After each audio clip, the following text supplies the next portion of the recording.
கலுகோர் Taman DESA பகுதியில் உள்ள தனது வீட்டில் மனநல பிரச்சினைகளால் பாதிக்கப்பட்டதாக கருதப்படும் 48 வயது ஆடவர் ஒருவர் ஆத்திரத்தில் கீழே விழுந்து உயிரிழந்தார். இந்த சம்பவம் வியாழக்கிழமை அதிகாலை நடந்துள்ளது. அவர் ஆக்ரோஷமாக நடந்து கொண்டதுடன் தனது குடும்ப உறுப்பினர்களையும் மிரட்டியுள்ளார்.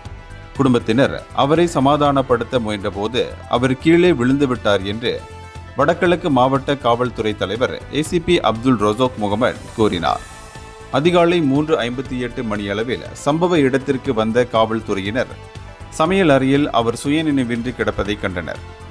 பின்னர் பினாங்கு மருத்துவமனையின் துணை மருத்துவ பணியாளர்கள் அவரை பரிசோதித்து அவர் உயிரிழந்து விட்டதை உறுதிப்படுத்தினர். பிரேத பரிசோதனையில் நுரையீரல் வீக்கம் அல்லது நுரையீரலில் திரவம் சேர்ந்ததால் ஏற்பட்ட மரணம் என தெரிய வந்துள்ளது. இந்த சம்பவத்தில் எந்த குற்றச்செயலும் இல்லை என்று காவல்துறை உறுதிப்படுத்தியதோடு இந்த வழக்கை திடீர் மரணம் என வகைப்படுத்தியது. இந்தியர்களின் இதய குரல் மக்களோசை.